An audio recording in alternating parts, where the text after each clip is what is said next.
Hello Gunpla fans, this is Joe of JoesGunpla here with another video, and today I'm going to kind of take Gunpla in a new direction. This is a hobby, and to so many of us it's a very important hobby and a very important part of our lives.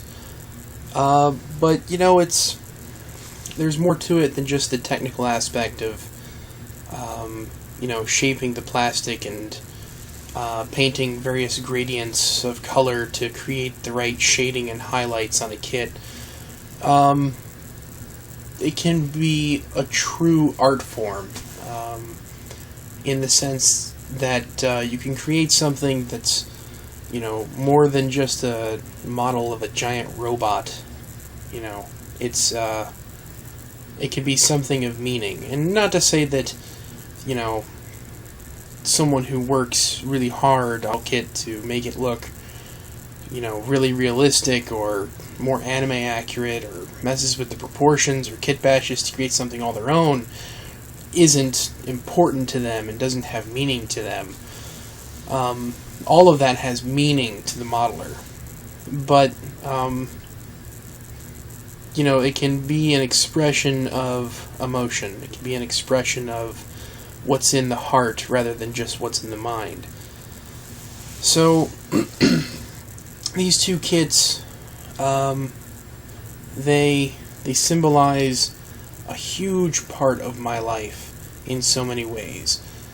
I'm only 27. I have a long road ahead of me.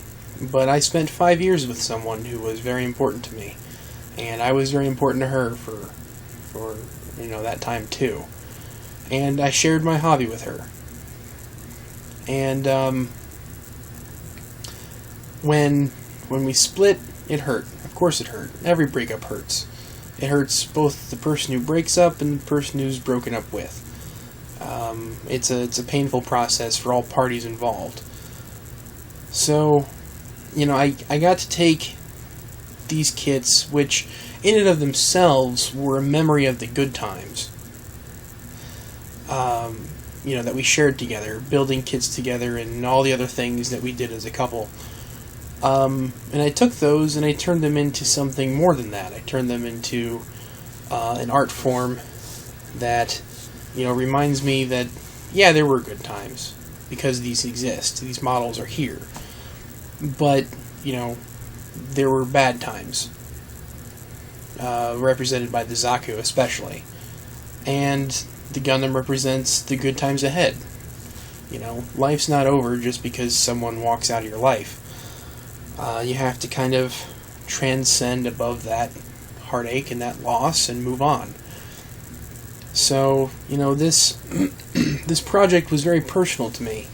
It's more than just, two kits that I would have normally, snapped together and, filled in the seam lines and sanded it down and painted it up and make it look pretty. It's something that I wanted to do all by hand, which I did. All the painting was by hand. The only thing I didn't do by hand was the top coat.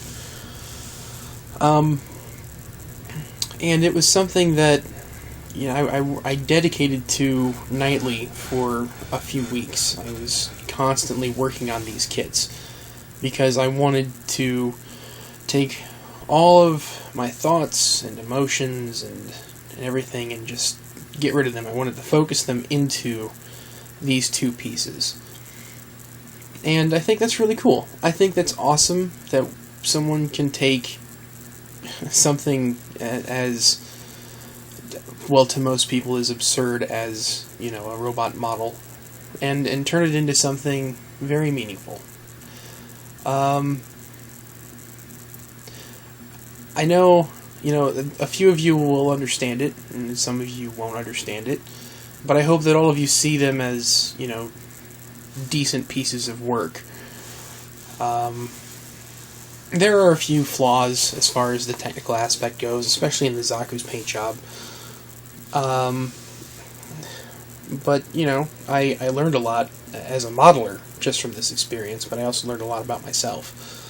So, I just wanted to take this time to kind of talk about, you know, the hobby as being more than just robots. So, let's see. I'd like to think, well, I hope that Ed from Double O Gundam Reviews V2 has kind of followed this, and I know he understands the feels. So, I guess that's it. You guys enjoy the hobby, have fun, and just know that you can use this outlet for more than just passing time. Anyway, until next time, guys, happy building, take care.